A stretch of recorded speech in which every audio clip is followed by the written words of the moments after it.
Good morning morning sir. Sir. Good morning all. Okay, तो last lecture में हम लोगों ने कॉन्करेंट फोर्स सिस्टम के प्रॉब्लम स्टार्ट किए थे। ओके, कुछ प्रॉब्लम्स उसके पहले के लेक्चर में एक प्रॉब्लम लिया था, कल एक प्रॉब्लम हमने सॉल्व किया। ओके, उसके बाद एक क्वेश्चन आपको दिया था होमवर्क के लिए। ओके, तो उसमें हम लोग कभी क्वेश्चन सॉल्व करेंगे और एक दो क्वेश्चन सॉल्व करेंगे। इसमें क्या है, कॉन्करेंट फोर्स सिस्टम में भी कुछ क्वेश्चन ऐसे है, उसमें भी कुछ सब टाइप्स हम लोग बोल सकते हैं कि अभी जो क्वेश्चन हम लोग सॉल्व कर रहे हैं ना कॉन्करेंट फोर्स सिस्टम में, उसमें कैसा होता है कि आपको माइक रिजल्टेंट बंद कैलकुलेट कर, रंजीत माइक बंद कर। सर माइक बंद कर, कुछ तो आवाज आ रहा है। हाँ, तो अभी जो क्वेश्चन हम लोग सॉल्व कर रहे हैं इसमें हम लोग क्या करते हैं, हम लोग रिजल्टेंट कैलकुलेट करते हैं। F X F Y calculate करने के बाद रिजल्टेंट कैलकुलेट करते हैं। कॉन्करेंट फोर्स सिस्टम में कुछ क्वेश्चन ऐसे रहेंगे इसके बाद कि जिसमें आपको रिजल्टेंट दिया रहेगा और अननोन फोर्स फाइंड आउट करना पड़ेगा, अननोन फोर्स। ठीक है, अभी हम लोग क्या करते हैं, एफ एक्स निकालते हैं, उसके बाद एफ वाई निकालते हैं, एफ एक्स एफ वाई के बाद रिजल्टेंट निकालते हैं, रिजल्टेंट के बाद थीटा निकालते हैं, थीटा। ओके, तो अभी कुछ क्वेश्चन उसके बाद ऐसे रहेंगे कि जिसमें ना आपको रिजल्टेंट दिया रहेगा कि ये सिस्टम है ना, इसका रिजल्टेंट का वैल्यू इतना है और इसमें अननोन फोर्स कौन सा रहेगा, ऐसे भी कुछ क्वेश्चंस उसमें रहेंगे। ठीक है, तो फिलहाल हम लोग क्या करेंगे, एक दो क्वेश्चन और सॉल्व करेंगे जिसमें हम लोग को रिजल्टेंट कैलकुलेट करना है। ओके, तो कल जो क्वेश्चन हमने डिस्कस किया, जो आपको दिया था ना होमवर्क के लिए, उसका थोड़ा हम लोग एक बार डिटेल में फिर से एक बार देख लेते हैं। ठीक है, आपको मतलब ब्रीफ में आपको बताता हूँ। ओके, यहाँ पे देखो स्क्रीन शेयर करता हूँ।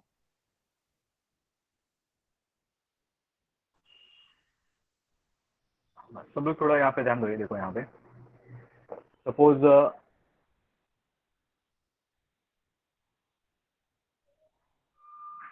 ओके, ये क्वेश्चन स्टेटमेंट सबको दिख रहा है, बोर्ड स्क्रीन पे दिख रहा है question statement. Yes sir.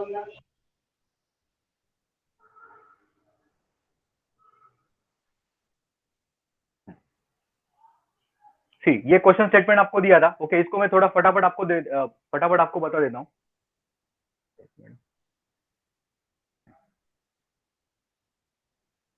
Okay, इसका सॉल्यूशन भी वहां पे मैंने गूगल क्लासरूम पे अपलोड कर दिया है। ओके, ये जो पर्टिकुलर क्वेश्चन मैंने आपको दिया था, ओके, ये क्वेश्चन में यहाँ पे देखो, ये फोर्स जो है,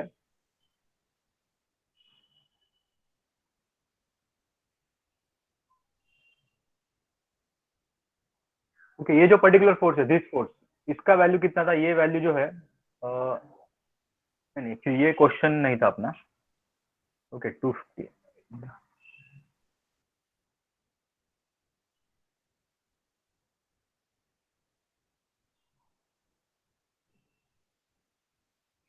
ओके, ये क्वेश्चन होता है एक मिनट ना, ये क्वेश्चन मैंने आपको होमवर्क के लिए दिया था, ये क्वेश्चन था। ओके,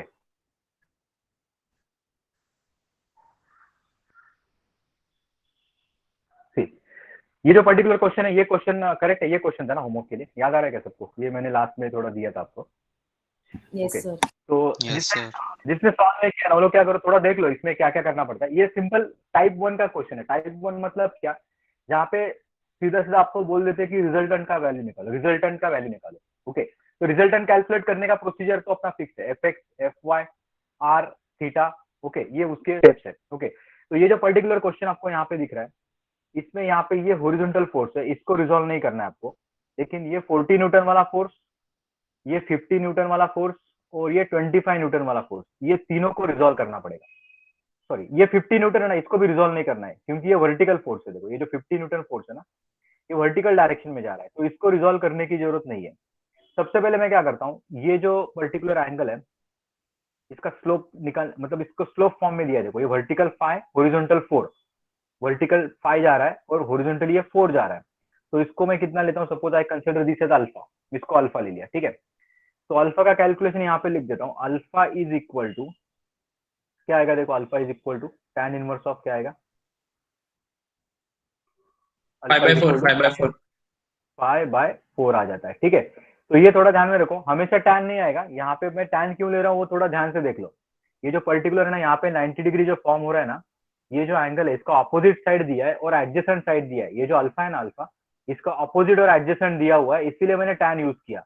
अगर मुझे हाइपोटेनियस अगर मेरे पास रहता है, ये हाइपोटेनियस, और ये दोनों में से कौन सा दिया है उसके हिसाब से, अपोजिट और हाइपोटेनियस है तो साइन, एडजेसेंट और साइन या हाइपोटेनियस कॉस। है तो हाँ, साइन या कॉस। तो अकॉर्डिंगली ये थोड़ा ध्यान में रखो, क्योंकि ऐसे ये जो केसेस है ना, ये कंटिन्यूसली रिपीट होते जाएगा। ओके, तो ये थोड़ा ध्यान में रखो, हमेशा टैन नहीं आता है। ओके, तो यहाँ पे इसका कैलकुलेशन भी एक बार आपको दिखा देता हूँ। देखो सीधा सीधा वहां पे शिफ्ट दबाने का, शिफ्ट टैन पे प्रेस करो, टैन इनवर्स हो जाएगा 5 डिवाइडेड बाय 4, ब्रैकेट कंप्लीट करो पहले, इक्वल टू दबाओ टैन इनवर्स ऑफ, शिफ्ट दबाने के बाद शिफ्ट टैन किया तो टैन इनवर्स आ जाता है 5 बाय 4, 51.34 आंसर आया। और किसी का आया आंसर 51.34? हाँ यस सर।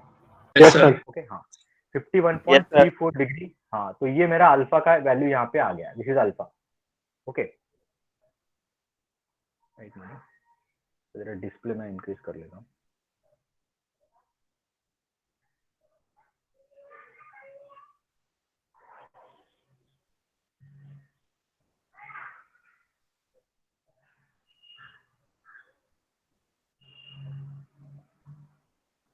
हाँ, okay, please pay attention, alpha is equal to 51.34 आ गया। अभी इसके बाद और एक अपना वहां पे एक अंडरस्टैंडिंग क्या रहता है, देखो ये जो अल्फा है ना, ये कौन से लाइन के साथ लिया है, ये सबसे इंपॉर्टेंट है। इधर भी लोग कंफ्यूज हो जाते हैं। ये जो एंगल है ना, ये एक्स के साथ दिया हुआ है, ये देखो ये हॉरिजॉन्टल लाइन है ना, उसके साथ दिया है, इसलिए ये हॉरिजॉन्टल के साथ ही कंपोनेंट आएगा। और मेरे पास वहां पे ऑप्शन अवेलेबल था, मैं एक्स के साथ भी ले सकता था, वाई के साथ भी ले सकता था, लेकिन मैंने क्या किया, प्रेफरेबली यहाँ पे एक्स के साथ लिया है। ओके, तो इधर मैं एक पॉइंट ले लेता हूँ, देखो ये बीच में एक पॉइंट लेने का, और रोलर स्केल यूज करोगे तो थोड़ा डायग्राम भी अच्छा दिखेगा। देखो ये इधर से वर्टिकल लाइन मारना पड़ेगा, ये ऊपर की तरफ जाएगा, और यहाँ से हॉरिजॉन्टल मारने के बाद है ना, ये इधर जाएगा, राइट हैंड साइड पे जाएगा, बिकॉज ये डायरेक्शन देखो 40 इज गोइंग लाइक दिस, तो ये जो कंपोनेंट ये राइट हैंड साइड पे जाएगा। तो यहाँ पे भी इंपॉर्टेंट है कि ये कंपोनेंट इधर से ना राइट में जा रहा है, और यहाँ से कंपोनेंट ऊपर की तरफ जा रहा है, तो ये थोड़ा अंडरस्टैंड करना वहां पे थोड़ा इंपॉर्टेंट पार्ट है। ओके, सो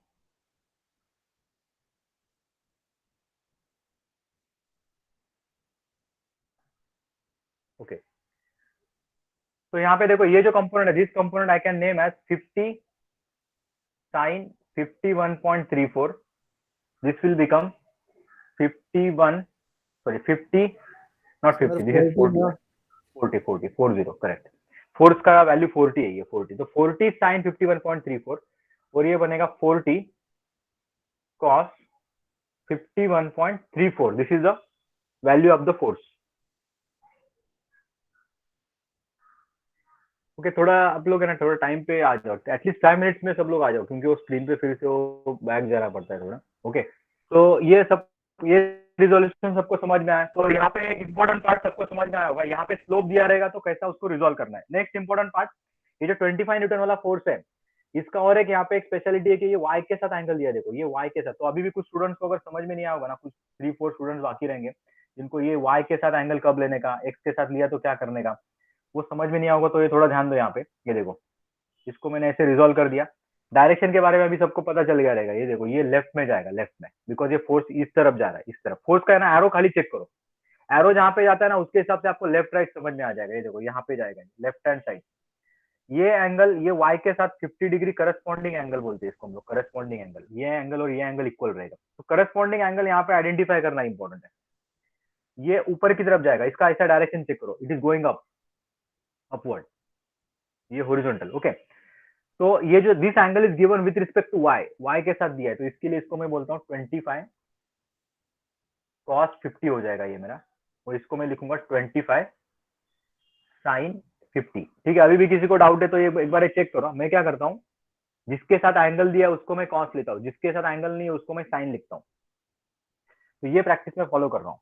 ओके, तो ये थोड़ा ध्यान से देख लो, यहाँ पे y के साथ एंगल दिया था इसलिए वर्टिकल कॉस बन गया है, वर्टिकल कॉस है, हॉरिजॉन्टल साइन है, ये थोड़ा ध्यान से देखो, बिकॉज बहुत सारे क्वेश्चंस में ऐसा आपको वहाँ पे कंफ्यूजन होता है। स्टार्टिंग फेज में थोड़ा हम लोग आराम से लेंगे ना, तो ये समझ में आ जाएगा ना आपको, कॉस क्यों लिया, ये साइन क्यों लिया, तो आगे आपका मतलब प्रॉब्लम किधर ऐसा स्टॉप नहीं होगा, आपका स्मूथली आगे जाते जाएगा ये प्रॉब्लम, इसलिए ये थोड़ा रिपीट कर रहा हूँ मैं। ठीक है, तो स्लोप का कैसे रिजोल्यूशन करना है, और y के साथ दिया तो y को कॉस, हॉरिजॉन्टल के यहाँ पे देखो हॉरिजॉन्टल अल्फा लिया था तो हॉरिजॉन्टल कॉस बन गया, ये थोड़ा इंपॉर्टेंट है। अभी मेरा एनालिसिस पार्ट स्टार्ट हो जाएगा, मैं लिखूंगा summation fx is equal to, ये देखो ये सबसे पहला ये फोर्स है 15 न्यूटन, ये पॉजिटिव ले लूंगा मैं 15, ये इसमें खाली हॉरिजॉन्टल फोर्सेस देखते हैं, तो ये देखो ये 40 cos 51, ये राइट साइड पे जा रहा है, तो मैं लिखता हूँ प्लस 40 cos 51.34। उसके बाद ये फोर्स देखो ये 25, ये क्या रहेगा, लेफ्ट में जा रहा है तो नेगेटिव रहेगा, करेक्ट है, नेगेटिव रहेगा 25 साइन 50 नेगेटिव रहेगा ये। ओके, तो मैंने क्या किया, ये फोर्स को ले लिया, ये फोर्स को भी कंसीडर कर दिया और ये फोर्स को भी कंसीडर कर दिया। तीन फोर्सेस मुझे हॉरिजॉन्टल दिख रहे हैं। कभी भी क्या करो, ये पूरा इक्वेशन लिखने के बाद चेक करो एक भी यहाँ पे स्किप नहीं हुआ है क्या। एक भी अगर स्किप होता है तो आपका एफएक्स का वैल्यू रॉन्ग आ जाएगा, इसके लिए बोल रहा हूँ, ये पूरा चेक करो। ओके, अभी मेरा एफएक्स का एक आंसर आ जाएगा। ये जो आंसर है ना, ये पॉजिटिव भी हो सकता है, ये नेगेटिव भी हो सकता है, ठीक है। तो ये यहाँ पे देखो कैलकुलेशन हम लोग चेक करेंगे। सी सबसे पहले 15, उसके बाद प्लस 40 40 कॉस 51.34 ब्रैकेट को कंप्लीट करो, माइनस 25 साइन 50 ब्रैकेट कंप्लीट करो। तो ये आंसर एक बार चेक करो, 20.8384 20.84 न्यूटन। 84 न्यूटन कर दो। 84 भी लिख सकते हो, 837 भी लिख सकते हो। 84 कर देता हूँ मैं, 84। अगर आपने इसको 837 लिखा तो भी चलेगा, नो प्रॉब्लम, ठीक है। और ये वैल्यू कभी भी चेक करो, सबसे पहले ना ये चेक करो, ये पॉजिटिव आ रहा है, पॉजिटिव पॉजिटिव मतलब ब्रैकेट में ऐसा एक राइट हैंड साइड जाने वाला एरो दिखा दो, तो इसको ऐसा ब्रैकेट कर दो। तो ये यहाँ पे 1 मार्क का काम है। ये यहाँ पे जो अभी तक जो आपने किया इसमें आपको एक मार्क मिल जाएगा। Okay, 1 mark. Now I will list down all the summation F Y, vertical forces को लिस्ट डाउन करता हूँ। देखो बहुत ही सिंपल है। एफ वाई में खाली देखने का कि ऊपर जा रहा है कि नीचे जा रहा है कोई भी कंपोनेंट। इसमें ना ये 40 न्यूटन नहीं लेने का, इसको रिजॉल्व कर दिया है तो इसको देखो मत, अभी इसका खाली कंपोनेंट देखो। इसको ऑलरेडी मैंने हॉरिजॉन्टल में ले लिया है, अभी ये वर्टिकल वाला चेक करने का। ये ऐसा ऊपर जा रहा है, देखो ऊपर, तो प्लस हो जाएगा 40 साइन 51.34। उसके बाद 50 न्यूटन है ना, ये भी वर्टिकली जा रहा है तो प्लस रहेगा, प्लस 50। ये 25 का ये वाला मैंने ऑलरेडी लिया था हॉरिजॉन्टल में, अभी खाली कौन सा बाकी रह गया, ये वाला। ये भी ऊपर की तरफ, तीनों ऊपर जा रहे हैं। Plus 25 cos 50। कैलकुलेशन यहाँ पे देखो, 40 साइन 51.34 ब्रैकेट कंप्लीट करना है, प्लस 50। Okay, plus 50। उसके बाद 25 कॉस 50 ब्रैकेट कंप्लीट करना, इक्वल टू द 97.30 97.30, ठीक है। 30 में 4 भी जाए तो लिख देता हूँ, 30 अपवर्ड है 3 से डायरेक्ट। हाँ 3 लिखा तो भी चलेगा, 304 और इतना ज्यादा डिफरेंस नहीं आएगा, ठीक है। तो 93 से 3 भी लिखोगे ना तो भी आपका करेक्ट ही आ जाएगा। ये साइन ना, ये चेक करो, ये साइन पॉजिटिव है तो मेरे को सबसे पहले क्या करना है, ब्रैकेट में इसका एरो दिखाने का, तो ये मैं इसको ब्रैकेट कर लेता हूँ। ओके, अभी रिजल्टेंट जो होता है ना, रिजल्टेंट वो रहता है under root summation F X square plus summation F Y square, ये रहता है आपका रिजल्टेंट। तो रिजल्टेंट का वैल्यू मेरा आएगा अंडर रूट एफ एक्स, मतलब ये वैल्यू 20.84 का स्क्वायर प्लस 97.304 का स्क्वायर आ जाएगा, ठीक है। तो कैसे करना है, यहाँ पे अंडर रूट डालो। अंडर रूट पहले लिखूंगा मैं 20.84 का स्क्वायर प्लस 97.304 का स्क्वायर, सॉरी 304 ना, 304। ओके, इक्वल कितना आ रहा है सबका, 99.51 92.511 कर देता हूँ उसको न्यूटन। ये है आपका रिजल्टेंट का फाइनल वैल्यू। ओके, इतना ज्यादा डिफिकल्ट नहीं रहता एक्चुअल में, जब आपका प्रैक्टिस हो जाएगा ना, विद इन 10 मिनट्स में प्रॉब्लम सॉल्व हो जाता है। At the end you have to find out the direction. So theta is equal to tan inverse of, इसमें एक याद रखो, ये मॉड्यूलस में रखने का है, मॉड्यूलस। एक्चुअली इधर दोनों वैल्यू ऑलरेडी पॉजिटिव है तो इतना कुछ आपको यहाँ पे डिफरेंस समझ में नहीं आएगा। लेकिन कभी कभी ये ना, ये पॉजिटिव रहता है, ये नेगेटिव रहता है, कभी कभी ये नेगेटिव रहता है, कभी दोनों नेगेटिव रहते हैं। लेकिन इसका साइन कुछ भी होने दो, इसका खाली ये जो नंबर है ना, नंबर यहाँ पे नंबर लिखने का है, इसको साइन नहीं देने का, पॉजिटिव नेगेटिव साइन देने का नहीं है। तो सबसे पहले ऊपर हम लोग लिखते हैं समेशन एफ वाई, नीचे लिखते हैं समेशन एफ एक्स। तो theta will be equal to tan inverse of summation F Y का मेरा वैल्यू था 97.304, समेशन एफ एक्स का वैल्यू है 20.84। ओके, इसका कैलकुलेशन एक बार चेक करो कैसे करते हैं। शिफ्ट दबाने का पहले, शिफ्ट tan इनवर्स, ऊपर आ रहा है मेरा 97.304 divided by 20.84 bracket complete equal to 77.911 आ रहा है, चेक करो एकदम। Theta is equal to 77.91 9। Correct. हाँ, तो इसको डिग्री लिख दो ऊपर, बिकॉज इट इज एंगल, ये एंगल है। ओके, एट द एंड क्या करना है, इसका डायरेक्शन यहाँ पे खाली इधर तक करोगे ना तो 3 मार्क्स मिलेगा आपको। ये जो है ना, इसके साथ उसका क्वाड्रेंट भी दिखाना है। क्वाड्रेंट दिखाने के लिए क्या करो, यहाँ पे ऐसे एक सिंपल एक प्लस साइन पहले बना लो, एक प्लस साइन छोटा सा बनाओ, ज्यादा बड़ा मत बनाओ, प्लस साइन। और सबसे पहले एफ एक्स का साइन देखो, एफ एक्स यहाँ पे देखो, एफ एक्स किधर जा रहा है, एफ एक्स राइट की तरफ जा रहा है, राइट की तरफ। तो ये ओरिजिन से ये राइट जाएगा और उसको मैं लिखूंगा यहाँ पे summation F X. F Y check करो, एफ वाई ऊपर जा रहा है तो ये ओरिजिन से ऊपर की तरफ जाएगा, I will call it as a summation F Y. और एफ एक्स और एफ वाई के बीच में आपको रिजल्टेंट दिखाना पड़ेगा, तो that becomes automatically in the first quadrant. और हमने कल डिस्कस किया था, ये जो एंगल है ना, ये पर्टिकुलर एंगल थीटा, ये हमेशा कहाँ पे रहता है, वाई के साथ रहता है कि एक्स के साथ रहता है, ये angle x theta F x बराबर एक्स के साथ रहता है, करेक्ट। तो ये जो एंगल है ना, it is always given with respect to summation F X. Okay, so this is your final solution. Okay, it will look like this. Okay, so everyone just note down this. इसका screenshot लोगे तो भी चलेगा, already मैंने Google classroom पे upload कर दिया है, और ये एज अ होमवर्क था, तो ये जस्ट मैंने आपको एक सॉल्व करके दिखाया। ओके, तो नेक्स्ट क्वेश्चन डिस्कस करेंगे हम लोग अभी। समझ में आया सबको ये? Yes, sir. Yes sir. Okay, ठीक है।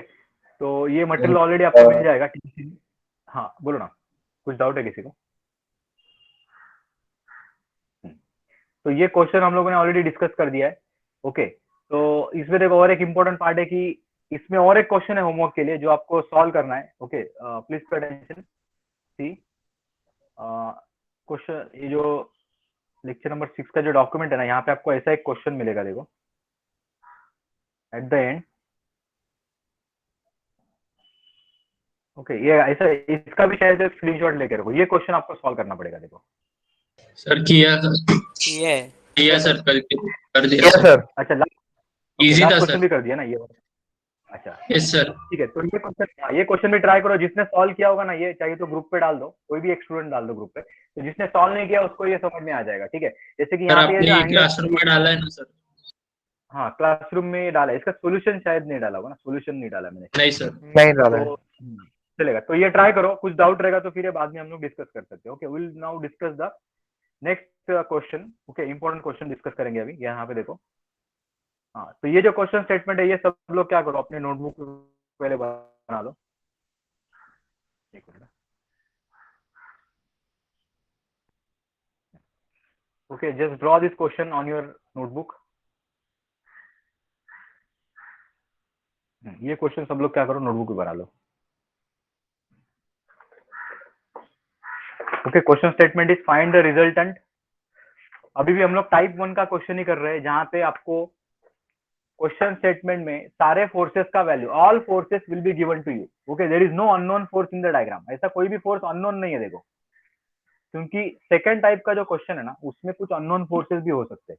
Okay, so this is a very simple type where you have to only find the resultant, you have to just follow the conventional method F X, F Y, R and theta.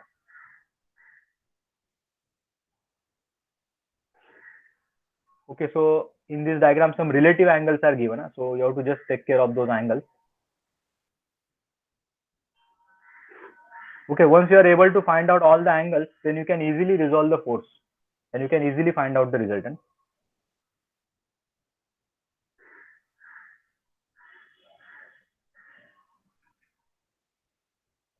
Okay, also you have to just see whether the angle is given with respect to x axis or it is given with respect to y axis.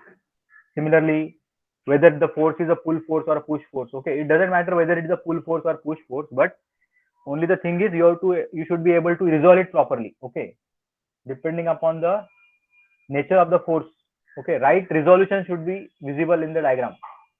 कभी कभी क्या होता है, force का direction दिखता है कि left में जा रहा है और उसका रिजॉल्व कंपोनेंट राइट पे जाते हुए दिखता है। कुछ स्टूडेंट का फोर्स जा रहा है लेफ्ट पे, रिजॉल्व कंपोनेंट राइट में जाते हुए दिखता है, तो वो थोड़ा ध्यान में रखो।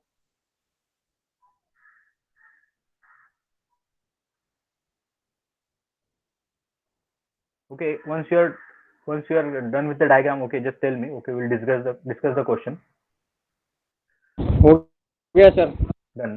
हाँ, यस सर हो गया। एक मिनट, हो गया सर। हो गया ना, ठीक है। ओके, तो ये जो पर्टिकुलर क्वेश्चन है ना, इसमें देखो, इसमें रिलेटिव एंगल दिए हुए हैं। देखो, रिलेटिव एंगल मतलब है ना, बहुत सारे डायग्राम में ना, बहुत सारे फोर्सेस का ना डायरेक्ट एंगल एक्स या वाई के साथ नहीं दिया है। कुछ फोर्सेस ऐसे कि जिसका दूसरे फोर्स के साथ एंगल दिया हुआ है। ओके, तो उसको कैसे ट्रीट करना है एक बार हम लोग डिस्कस करेंगे। देखो तो यहाँ पे देखो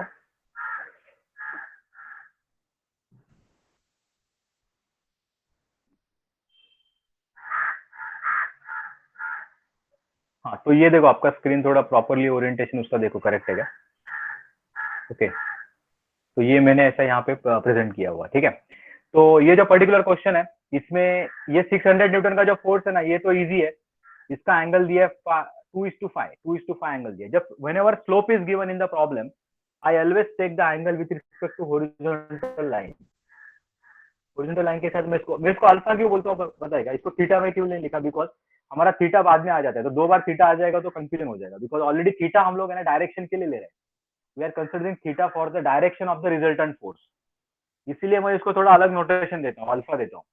ओके, तो अल्फा कैलकुलेट करने के लिए मुझे करना पड़ेगा अल्फा इज इक्वल टू, ठीक है, tan इनवर्स, फिर से tan इनवर्स पिक्चर में आ रहा है because opposite and adjacent is given. 2/5 कर सकता हूँ इसको मैं, 2/5। ओके, कितना आता है आंसर, किसी ने निकाला इसका आंसर? 21.80 21.80 हाँ, हाँ, ओके, tan चेक कर, 21.80 ओके करेक्ट, 21.80 अल्फा मेरा आंसर आ रहा है, बराबर है 21.80। उसको 1 कर देता हूँ, ठीक है। 80 लिखा तो भी चलेगा, 801 भी चलेगा। ओके, तो 21.80 एंगल आया। तो ये जो एंगल है ना, मैं क्या करता हूँ विथ रिस्पेक्ट टू एक्स है, देखो ये एंगल और ये एंगल से, तो मैं इसको एक बार रिजॉल्व करके एक बार मैं लिख लेता हूँ एंगल से। ये जो एंगल है ना पर्टिकुलर एंगल, ये आ गया मेरा 21.801। ओके, अभी एक इंपॉर्टेंट पार्ट क्या है, देखो ये जो 500 न्यूटन का जो फोर्स है, इसका ये जो 120 डिग्री एंगल है ना, ये मैं यूज नहीं कर सकता, ये 90 डिग्री भी यूज नहीं कर सकता, बिकॉज दिस 90 डिग्री ये फोर्स के साथ एंगल दिया हुआ है, देखो यहाँ से एंगल दिया है। ओके, तो ये एंगल तो आपका 90 डिग्री है, देखो ये जो एंगल है ना ये पर्टिकुलर, ये 90 डिग्री है, 90 डिग्री। तो ये देखो ये 21.801 प्लस 90, तो टोटल कितना हो जाएगा, ये यहाँ से पॉजिटिव एक्स के साथ कितना हो जाएगा, ऑलरेडी 21.801 तो है ही, ये देखो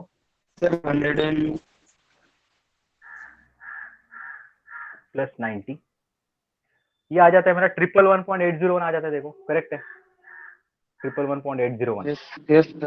ओके, तो ये एंगल कितना होगा फिर, ये this remaining angle will be 68.20 68.20, correct है। ओके, तो ये कैसे आया, देखो it is nothing but 180 minus this answer 68.20, या फिर 68.199 भी आ सकता है, 68.20 लिख लेता हूँ मैं इसको, 68.20। ओके, तो ये जो आंसर है ना, ये जो आंसर ये आता है मेरा, इधर मैं चाहे तो उसका पूरा डिटेल लिख देता हूँ, देखो ये 180 माइनस 90 करना पड़ेगा, माइनस 21.801 करना पड़ेगा, तो ये टोटल आंसर आएगा मेरा 68.199। So this angle is 68.199। Okay, ये जो मैंने आपको ये पार्ट जो दिखा है ना, ये आपके सॉल्यूशन में नहीं रहेगा तो भी चलेगा, ये ऑप्शनल है, रफ वर्क है, this is a rough work, ये याद रखो, this is a rough work. ऐसा नहीं है ये पूरा डिटेल में पूरा दिखाने की जरूरत है, ये 90 का तो भी चलेगा। वो आपको एक बार अगर पता चलता है ना, डायरेक्टली वो एंगल लिख दो, क्योंकि मेन काम है इफेक्ट एफ वाई का है, एंगल कहाँ से आपने लेके आए वो इंपॉर्टेंट नहीं है। कभी कभी शॉर्टकट बाजू वाले स्टूडेंट का देख के एंगल लिख दिया।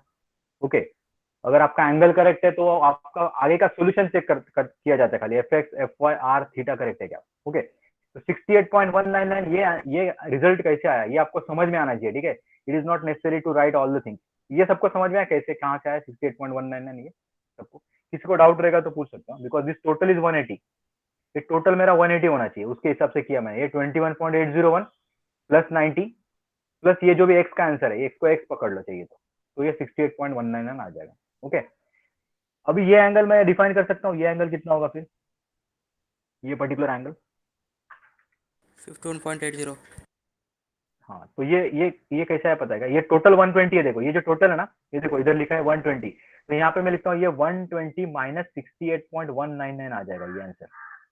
ओके, तो 120 माइनस आंसर 51.801 आ रहा है सबका, 51.801 ये आंसर सबको समझ में आया कैसा है 51.801। हाँ, तो ये एंगल कैलकुलेशन में किसी को डाउट रहेगा तो पूछ लो, ठीक है। मोस्ट ऑफ द स्टूडेंट्स को ये मे भी समझ में आ रहेगा, कुछ रहेंगे 5-10% स्टूडेंट जिसको एंगल अगर समझ में नहीं आया तो ये थोड़ा चेक कर लो, ठीक है, ये सबसे इंपॉर्टेंट पार्ट है। अभी मेरा एंगल अगर मैं डायरेक्टली आपको ऐसा क्वेश्चन देता तो आप फटाफट सॉल्व कर पाते थे। अगर मैं यहाँ पे बोल रहा था 21.801 ले लो, ये 68, ये 51.801 ले लो, तो आप तुरंत सॉल्व करना स्टार्ट करते थे। ओके, लेकिन ये एंगल कैलकुलेशन का जो यहाँ पर अगर रॉन्ग हो गया, आगे पूरा प्रॉब्लम रॉन्ग हो जाएगा। यहाँ पे अटक गया, आगे का प्रॉब्लम आपका स्टार्ट ही नहीं होगा जब तक आपको ये समझ में नहीं आता है, ठीक है। तो ये बहुत ही, इसीलिए हम लोगों ने वो एंगल कैलकुलेशन का स्टार्टिंग में हमने थोड़ा ये डिस्कस किया था, ठीक है। अभी मैं क्या कर सकता हूँ, फोर्सेस को रिजोल्व, अभी फिर से एक बार ये जो फोर्स, सर सर हम लोग अपना ये टेन इनवर्स निकाल गए, अपने को पेपर में डायग्राम के बाजू में बनाना है क्या नीचे लिखे तो चलता है? नहीं, नीचे नीचे सॉल्यूशन में लिख दो। एक्चुअली ना ये पार्ट है ना, ये बाजू में लिखा तो भी चलेगा, ये सॉल्यूशन में लिखा तो भी चलेगा, कुछ प्रॉब्लम नहीं है। सर ठीक ठीक है, आपका सॉल्यूशन तो थोड़ा बेटर रहेगा। यहाँ पे क्यों लिखता हूँ, बिकॉज लिख जाता है, इसीलिए मैं वहाँ पे लिख देता हूँ। ओके, तो यहाँ पे देखो ये कैसे सॉल्व करना ना, 600 ये सब लोग यहाँ से ड्रॉ करना पड़ेगा। सर आवाज सही से नहीं आ रहा है। श्रीपर ना माइक ऑफ कर।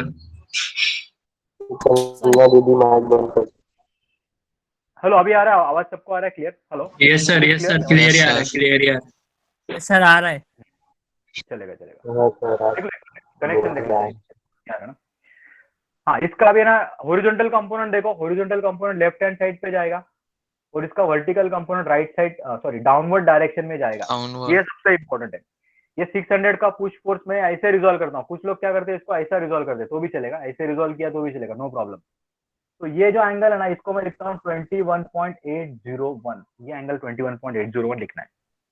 ओके, तो ये कंपोनेंट मेरा बन जाएगा 600 cos 21.801, ये बन जाएगा आपका 600 sin 21.801।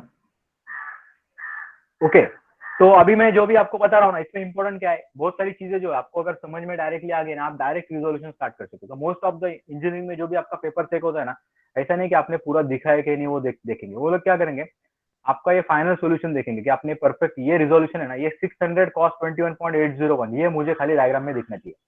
600 sin 21.801, ये नंबर मेरे को वहां पे दिखना चाहिए। वो कहाँ से आपने एंगल लेके आए, वो आपने अगर वहां पे प्रेजेंट नहीं किया तो भी चलेगा। ऐसा भी नहीं कि रिजोल्व नहीं किया और डायरेक्टली सॉल्व कर दिया, वो भी नहीं चलेगा। फोर्सेस को रिजोल्व करना ही है, फोर्सेस का रिजोल्यूशन डायग्राम में दिखना चाहिए।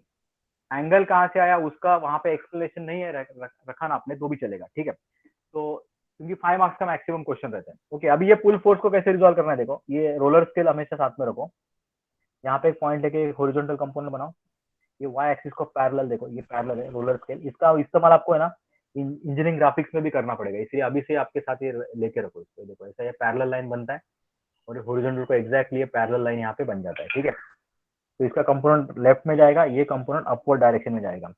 और ये मैंने एंगल ऑलरेडी डिफाइन कर दिया है, ये मेरा है 68.199। सो 500 cos 68.199 एक्स के साथ एंगल है, इसीलिए एक्स कंपोनेंट बन गया। 500 sin 68.199। अभी लास्ट फोर्स, ये वाला फोर्स क्या कर दिया मैंने, यहाँ पे देखो एक पॉइंट ले लिया रैंडमली लाइन पे, यहाँ से इसको पैरेलल, देखो यहाँ पे एक कंपोनेंट है और इसको पैरेलल, ये वर्टिकल डायरेक्शन में जाने वाला एक कंपोनेंट है। ओके, तो ये जो पर्टिकुलर एंगल है, दिस इज 51.801 टुवर्ड्स लेफ्ट, ये downward. So 200 cos 51.801, because angle is over here, so this is cos component. 200 sin 51.801. Okay, so everyone just see. Okay, ये जो ये रफ वर्क है, ये नहीं लिखोगे तो भी चलेगा, दिस इज रफ वर्क।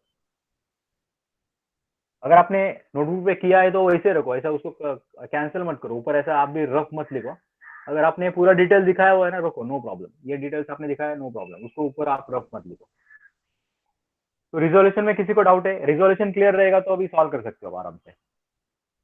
किसी को डाउट रहेगा तो पूछ सकते हैं रिजोल्यूशन में।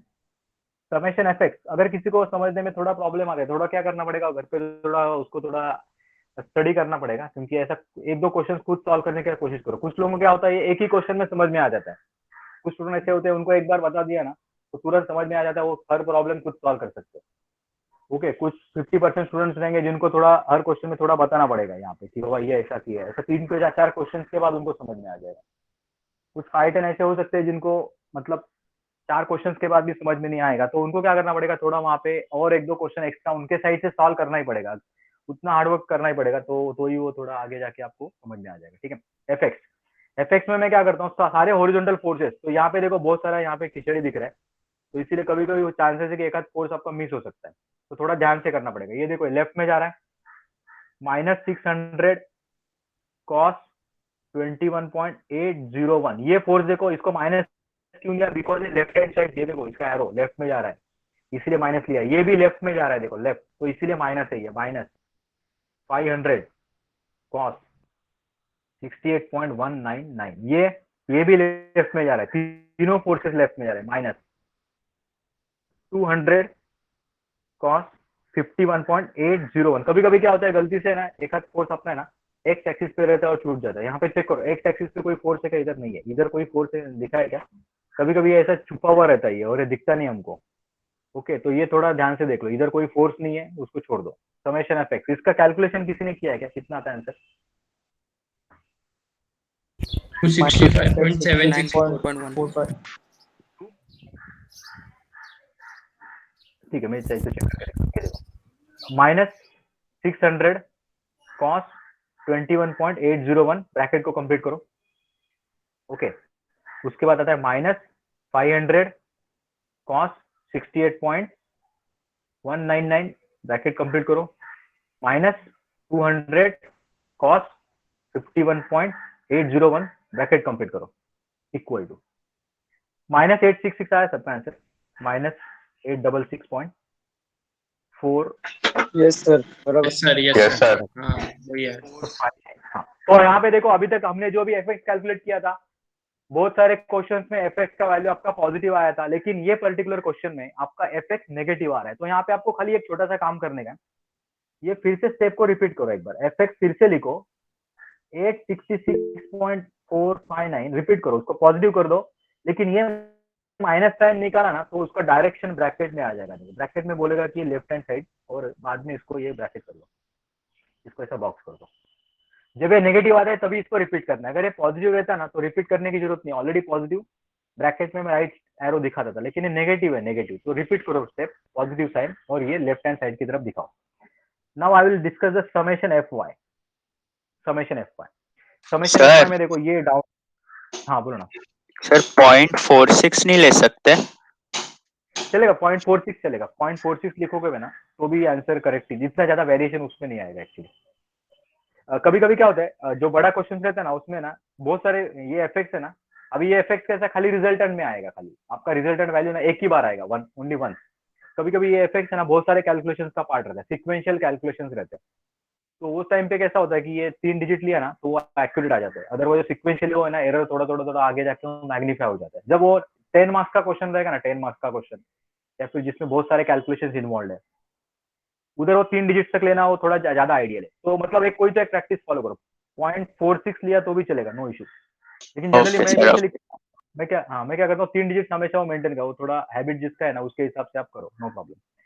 खाली ये इधर राउंड अप मत करो, ये जो पहला नंबर है ना उसको राउंड अप करोगे तो फिर वो गड़बड़ हो जाएगा, इधर आप राउंड अप कर सकते हो 2 डिजिट और 3 डिजिट, इसको 5 भी मत करो, 866.5 करोगे ना तो भी एरर थोड़ा ज्यादा मैग्नीफाई हो जाएगा, at least 2 digits, at least 2 digits you have to maintain. Okay, summation FY में see this is going downward, तो -600 साइन 21.801, उधर देखो ये ऊपर जा रहा है, तो मैं प्लस लिखता हूँ, +500 साइन 68.199 डाउनवर्ड, सो -200 साइन 51.801। कभी कभी क्या करते हैं हम लोग, ऐसा लिखते हैं 350 बहुत सारे स्टूडेंट का छूट जाता है, एक स्टूडेंट एटलीस्ट ऐसा रहेगा ही रहेगा जिसने 350 नहीं लिया रहेगा गलती से। ओके, तो ये बहुत बार होता है क्योंकि हम लोग जो पेपर असेसमेंट करते हैं ना उसमें ये ऐसा मिस्टेक्स बहुत बार दिख जाता है, 1% 2% स्टूडेंट ऐसे रहते हैं, वो गलती से 350 को छोड़ देते हैं, ये downward with a negative sign यहाँ पे इंक्लूड करना पड़ेगा, देखो ये थोड़ा इंपॉर्टेंट है, गलती से ये छूट जाता है और आंसर रॉन्ग आ जाता है। ओके, तो इसको भी हम लोग यहाँ पे कैलकुलेट करते हैं, देखो -600 साइन 21.801 प्लस 500 साइन 68.199 ब्रैकेट को कंप्लीट करो, minus 200 sign 51.801 bracket complete, minus 350. Okay, answer check करो करेक्ट है सबका. 265 minus माइनस 265.749. -265.76 यहाँ पे आंसर देखो, माइनस टू, जरा चेक करो आंसर, माइनस 265 और 350 का तुम्हारा हुआ रहेगा. देखो 350 तुमने नहीं लिया रहेगा, माइनस 350, माइनस 265.764 आ रहा है मेरा. ठीक है, चलेगा. हाँ सर, 265 अगर आ रहा है ना आपका, हाँ, इसके आगे का थोड़ा बहुत अगर ये वेरिएशन 764 में थोड़ा ऊपर नीचे रहेगा, नो प्रॉब्लम. 8, किसका 8 आया, नो प्रॉब्लम. किसी का 6 आ रहा है यहाँ पे, नो प्रॉब्लम. 265 ये नंबर दिखना चाहिए खाली, 265 माइनस. So 749 चलेगा ना? 265.749.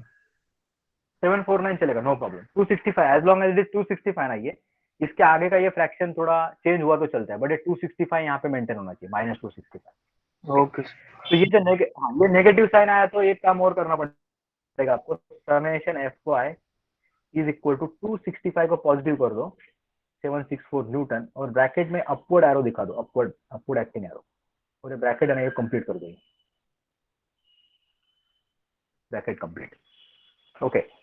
सर लेफ्ट साइड लेगा तो भी चलेगा? सर डाउनवर्ड नहीं, एरो नहीं, आएगा ना? Sir downward आएगा ना? गलती से वो मैंने अपवर्ड कर दिया. ये लेफ्ट नहीं दिखा सकते. एफ वाई को लेफ्ट नहीं आएगा. एफ वाई या तो ऊपर या नीचे, अपवर्ड या डाउनवर्ड ही रहेगा. एफ वाई नेगेटिव मतलब डाउनवर्ड, इसको लेफ्ट मत दिखाओ, ये डाउनवर्ड आएगा. ठीक है. अभी मैं क्या करता हूँ, यहाँ पे रिजल्टेंट कैलकुलेशन आपको दिखा देता हूँ. रिजल्टेंट इज इक्वल टू, इसको आप है ना पेज के नीचे लिखोगे तो भी चलेगा, इधर मेरे पास स्पेस अवेलेबल नहीं है, इसलिए मैं यहाँ पे दिखा देता हूँ आपको. क्या आएगा, under root 866.459 square plus 265.764 square. यहाँ पे और एक थोड़ा ध्यान से देख लो, कुछ स्टूडेंट्स को ये मे बी थोड़ा डाउट रहेगा. जब मैं अंडर रूट लिखता हूँ ना, तो यहाँ पे मैं खाली पॉजिटिव वैल्यूज लिखता हूँ. देखो 866 ऑलरेडी नेगेटिव था, लेकिन स्क्वायर करने के बाद वो ऑटोमेटिकली उसका स्क्वायर है ना पॉजिटिव बनेगा. तो यहाँ पे हमेशा पॉजिटिव साइन मेंटेन करो. एक बार आपका एफ एक्स एफ वाई बन गया ना, तो रिजल्टेंट और थीटा में हमेशा पॉजिटिव वैल्यू आपको रखना है. R is equal to, okay, एक बार चेक करते हैं आंसर कितना था. देखो 866.459 स्क्वायर प्लस 265.764 स्क्वायर. इसको मैं अंडर रूट डालूंगा. देखो under root the answer is equal to 906.301 आता है. देखो चेक करो, 906.301 न्यूटन. ये भी फोर्स है तो इसको न्यूटन लिखना है. Sir 906.294 चलेगा ना? चलेगा, 294 चलेगा, no problem. 906 point something, okay, 294.301 चलेगा, नो प्रॉब्लम. ओके. अभी मैं क्या करता हूँ, इसका थीटा कैलकुलेशन जो है ना, वो मैं आपको यहाँ पे दिखा देता हूँ. ठीक है, यहाँ पे दिखाना नहीं आपको, एक्चुअली ये पेज के नीचे आपको दिखाना है. यहाँ पे मैं दिखा देता हूँ, आपको जगह अवेलेबल नहीं है. Theta is equal to tan inverse of summation F Y ऊपर, समेशन एफ एक्स नीचे. अभी ये सबका याद होना चाहिए, एफ वाई ऊपर, एफ एक्स नीचे. tan इनवर्स ऑफ ऊपर एफ वाई होना चाहिए, नीचे एफ एक्स होना चाहिए, और ये ब्रैकेट्स में हमें पॉजिटिव साइन डालना है, ऑलवेज पॉजिटिव साइन. ये एक बार फिर से रिपीट कर रहा हूँ. ठीक है, यहाँ पे कभी भी नेगेटिव साइन अंदर नहीं आएगा, क्योंकि थीटा नेगेटिव कभी दिखाने का नहीं है आपको इधर. tan inverse of summation F Y कितना है यहाँ पे, देखो 265.764 divided by summation F X कितना था अपना, 866.459. ओके, इसका कैलकुलेशन एक बार चेक करते. देखो shift tan inverse of 265.764 divided bye 866.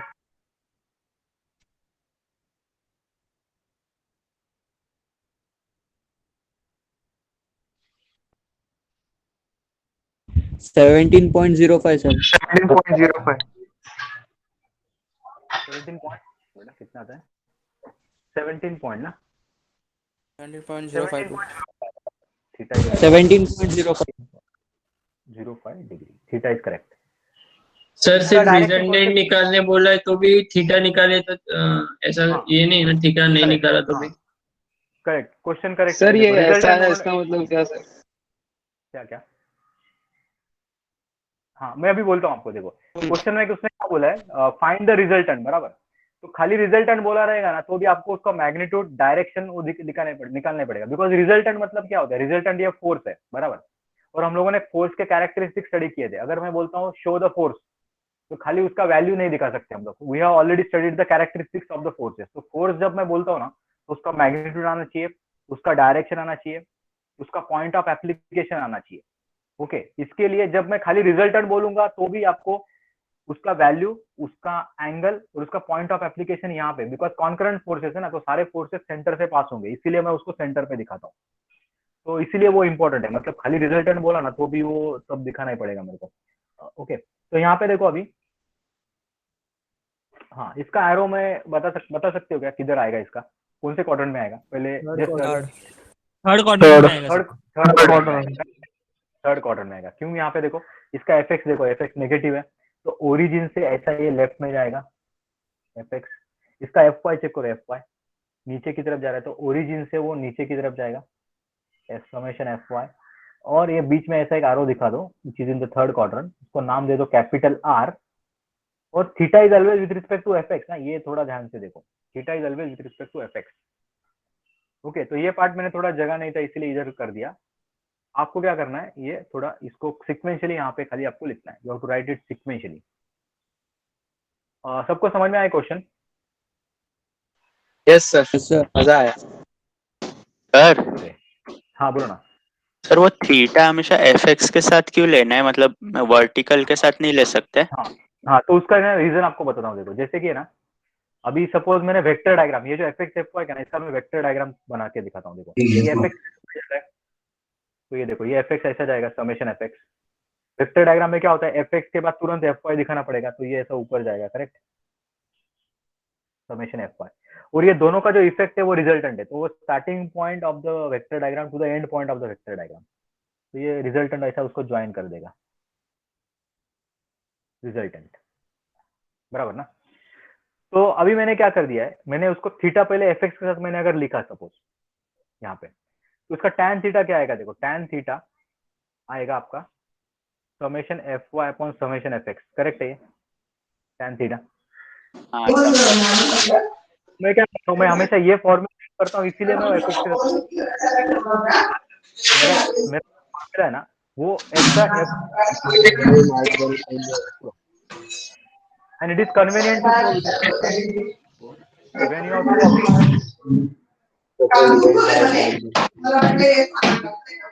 Ramesh mic बंद कर। थोड़ा माइक। रमेश बेटा माइक बंद कर। हाँ, तो ये देखो, ये जो मेरा थीटा का जो फॉर्मूला है, that formula I have chosen as F Y upon F X, and that's why it is with respect to X. Okay, अगर आप F X upon F Y लिखते थे, अगर आप इसको F X upon F Y लिख लो, तो आपको ये एंगल वाई के साथ दिखाई देगा। लेकिन वो क्या, फिर वो स्टैंडर्डाइजेशन नहीं होगा, क्योंकि हर बुक्स में क्या होता है, नॉर्मली वो एफ एक्स के साथ ही रहता है। तो ऐसा नहीं कि आप वाई के साथ नहीं दिखा सकते, दैट इज ऑल्सो करेक्ट। तो हम लोग क्या करते हैं, स्टैंडर्ड प्रैक्टिस फॉलो करते हैं, तो ये आपको ऐसा दिखाई देगा। ओके, समझ में आना सबको क्वेश्चन? हाँ हाँ सर, ओके। ओके, तो ये क्वेश्चन हम लोगों ने अभी डिस्कस किया। ओके, तो इसके बाद है ना और एक क्वेश्चन है, देखो कि ये तो अभी मेरे पास टाइम में अवेलेबल नहीं है, तो हम लोग क्या करते हैं, वो जो क्वेश्चन है ना, वो क्वेश्चन हम लोग नेक्स्ट लेक्चर में देख सकते हैं। ओके, तो एक मिनट सर आप भेज देना ना, हम ट्राई कर लेंगे। चलेगा। फिर आप क्या करो, क्वेश्चन है ट्राई करो, अगर नहीं होता है तो मैं क्या करता हूँ, ग्रुप पे वो डाल देता हूँ उसका सोल्यूशन। ये देखो ये क्वेश्चन मेरे ख्याल से Okay, ये sir. वाला क्वेश्चन था। एक मिनट यहाँ पे डिस्प्ले करता हूँ मैं खाली। हाँ, क्वेश्चन कैसा है बताया, अभी इसके पहले के क्वेश्चन डायरेक्टली डायग्राम दिया था आपको। ओके, तो क्वेश्चन में भी ऐसा रियल लाइफ प्रॉब्लम हो सकता है। देखो ये देखो, ऐसा एक हुक है, इसको आई बोल्ट बोलते हैं, आई बोल्ट। ठीक है, आई बोल्ट मतलब क्या है, कोई भी हेवी, अगर आप इंडस्ट्री में जाओगे ना, कंपनी में जाते हो ना, तो बड़े बड़े मशीन है ना, उसको उठाने के लिए, उसको लिफ्ट करने के लिए मशीन के ऊपर ऐसा एक आई बोल्ट फिक्स किया होता है, आई बोल्ट, ताकि वो हुक है ना, वो आई बोल्ट के अंदर डाल के उसको उठा सके। ऐसा 2-3 आई बोल्ट ऊपर लगाए रहते हैं, बिकॉज अपना नॉर्मल घर में जो चीजें रहती है वो हम लोग हाथ से जनरली उठा सकते हैं। जब बहुत ही ज्यादा हेवी मशीनरीज रहता है, उसको उठाने के लिए क्रेन यूज करते हैं, कभी कभी weight lifter, hydraulic weight lifter हो सकते हैं। तो पकड़ने के लिए एक प्रॉपर जगह होना चाहिए, तो ये आई बोल्ट में आपका एक कंपोनेंट उसके ऊपर फिक्स रहता है। तो ऐसा एज्यूम करो कि उसके ऊपर ऐसे 3 फोर्सेस लग रहे हैं, तो दिखने के लिए आपको एक कॉन्करेंट फोर्सेस नहीं लगेंगे एक्चुअली, लेकिन ये जो तीनों को अगर आप उनका लाइन ऑफ एक्शन अगर आप एक्सटेंड करोगे ना, those will pass through one single point, वो कॉन्करेंट फोर्स सिस्टम ही है। ओके, तो आप इसको ट्राई करो प्रॉब्लम को, इसका सॉल्यूशन भी मैंने ऑलरेडी वहां पे दिया है, इतना ज्यादा डिफिकल्ट क्वेश्चन नहीं है अल्फा मना, मेरे ख्याल से प्रॉब्लम आप सॉल्व कर सकते हो, नो प्रॉब्लम। ओके, तो क्या करो सब लोग, ये प्रॉब्लम मेरे ख्याल से ना ये होमवर्क के लिए ले लो आप लोग। ओके, और ये प्रॉब्लम सब लोग सॉल्व करो जरा घर पे, ठीक है। तो हम लोग क्या करेंगे नेक्स्ट लेक्चर में है ना, दूसरा टाइप का क्वेश्चन स्टार्ट करेंगे। रिजल्टेंट दिया रहेगा और आपको अननोन फोर्स फाइंड आउट करना पड़ेगा, अननोन फोर्स। तो मैंने आपको दे दिया, देखो, तो ये अपना लेक्चर का पार्ट भी मेरे ख्याल से फिर खत्म हो जाएगा, ये अगर आप सॉल्व सर आप ये सब एमडी दयाल से लेते हो questions? Most of the questions मैंने ना एमडी दयाल से ही लिया है। अब ये पर्टिकुलर क्वेश्चन मैंने एक्चुअली एनएस दुबे से लिया था। ये जो क्वेश्चन है ना, ये क्वेश्चन मैंने एनएस दुबे से लिया था एक्चुअली। लेकिन एमडी दयाल का है ना, एक्सरसाइज 2.1, 2.2 और 2.3 अगर आप सॉल्व करते हो ना, तो आपका रिजल्टेंट पार्ट पूरा क्लियर हो जाएगा। एक्सरसाइज 2.1, एक्सरसाइज 2.2 और एक्सरसाइज 2.3 अगर आप प्रॉपरली हर क्वेश्चन अगर आप सॉल्व करोगे ना एमडी दयाल का, किसी ने एक स्टूडेंट ने वो डाला भी है, देखो पीडीएफ डाला है, वो एकदम अच्छा पीडीएफ है। आप ग्रुप पे चेक करो, अपना जो मैकेनिक्स का जो ग्रुप है ना, उसके ऊपर एक स्टूडेंट ने मैकेनिक्स का एमडी दयाल का पीडीएफ डाला हुआ है। वो पीडीएफ आप रेफर करो, एकदम अच्छा पीडीएफ है वो। बाकी कोई भी बुक आपको रेफर करने की जरूरत नहीं पड़ेगी, वो पीडीएफ अगर आप देखोगे तो उसमें मैं एक्सरसाइज बोल रहा हूँ 2.1, 2.2 और 2.3 सॉल्व करना है। रिजल्टेंट मॉड्यूल 1 आपका एकदम परफेक्ट हो जाएगा। उसमें हम लोग अभी 2.1 फिलहाल कर रहे हैं, हर क्वेश्चन हम लोग सॉल्व नहीं करेंगे, बट उसमें मोस्ट ऑफ द क्वेश्चन मैं आपको सॉल्व करके दिखाऊंगा। ओके, तो ये ऐसा प्रैक्टिस फॉलो करो। एक मिनट, मैं थोड़ा अटेंडेंस आपका थोड़ा 1 मिनट के लिए ग्रुप में रहो, थोड़ा मैं चेक करता हूँ। हाँ, तो मैं खाली नंबर कॉल करता हूँ, वो लोग है क्या, खाली बोलो, ठीक है। 1 2 3 4 5, रोल नंबर 5 है, 5 रोल नंबर 7